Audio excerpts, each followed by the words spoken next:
Alexa Bliss has had different characters in her whole WWE career.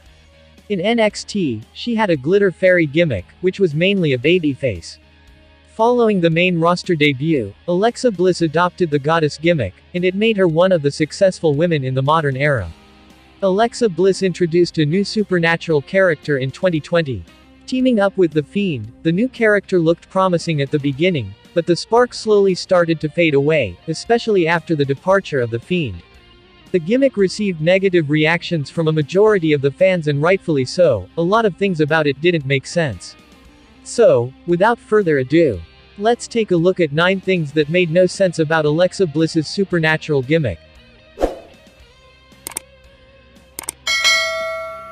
Number 9. The Royal Rumble 2021 performance. With supernatural power, Alexa Bliss already did some amazing things and started becoming a credible threat to other women in the women's division. However, her performance at Royal Rumble 2021 didn't justify it. Alexa Bliss entered at number 27 in the Women's Royal Rumble match, but she lasted barely 1 minute. Rhea Ripley eliminated Alexa Bliss. While WWE was pushing Alexa Bliss as a female monster, the terrible performance in that Royal Rumble match didn't make sense. Number 8. The Betrayal at WrestleMania 37.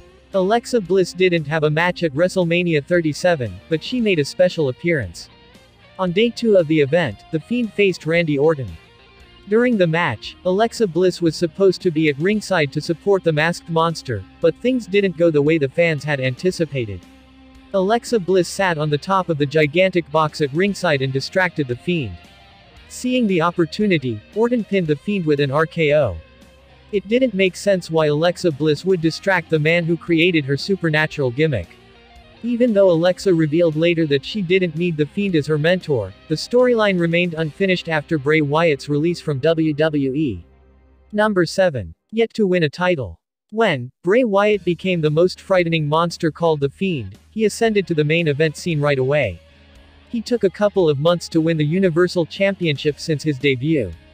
Likewise, Alexa Bliss was expected to do the same, but it didn't happen. Alexa Bliss's supernatural gimmick wasn't in the title picture for long. While she challenged Charlotte Flair for the Raw Women's Championship at Extreme Rules, it was an unsuccessful attempt. Number 6. Faced Randy Orton. Since going PG, WWE doesn't really host intergender matches, especially with serious characters. But they made an exception at Fastlane 2021, where Alexa Bliss's supernatural character crossed paths with Randy Orton in an intergender match. Needless to say, the booking made no sense. With an extra crispy look, the Fiend returned in the middle of the match and helped Alexa Bliss to win the bout. It was strange that the Viper beat the Fiend twice in that feud, but he lost to Alexa Bliss. Number 5. No proper and long feud. WWE could have done wonders with the supernatural gimmick of Alexa Bliss, especially if they had booked her feuds correctly. Despite portraying the character for a while, Alexa Bliss was never involved in a meaningful feud, which didn't make sense. The feud with Shayna Baszler started well, but they had only one pay-per-view match. Then she would set her eyes on Eva Marie, which was also a short feud without much progress of her character. Before disappearing from the TV, she challenged the Raw Women's Champion Charlotte Flair at Extreme Rules, where she lost to the Queen. Number 4. Teamed up with Nikki Cros. Nikki Cros and Alexa Bliss were a tag team before the latter embraced her supernatural gimmick. They won the Women's Tag Team Championship twice together. But they went to different paths after Bliss started developing her demonic traits. However, they teamed up on an episode of Raw to compete in the Money in the Bank Tag Team Qualifier match, which didn't make sense. Considering how Alexa Bliss attacked Cros with Sister Abigail to end the partnership, it didn't make sense for them to be in the same team for getting the ugly spat.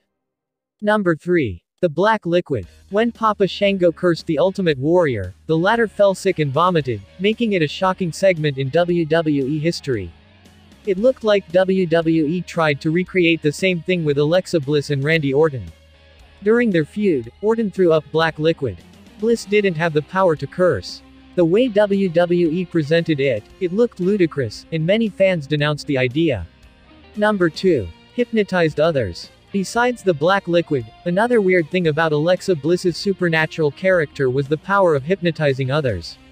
As matter of fact, she hypnotized Nia Jax and Reginald in the middle of matches. Alexa Bliss's supernatural version deprived her power of the Fiend, as she also used Sister Abigail as her finisher. While the Fiend played mind games, he never hypnotized anyone.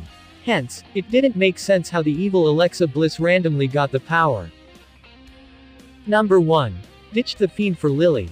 Following WrestleMania 37, Alexa Bliss ditched the Fiend, saying she no longer needed him. The move certainly made her character less interesting. On top of it, she introduced a new doll, Lilly. The demonic doll drew a lot of criticism. Also, Lilly didn't talk like puppets of the Fun House, Ramblin' Rabbit, Mercy the Buzzard, or Abby the Witch.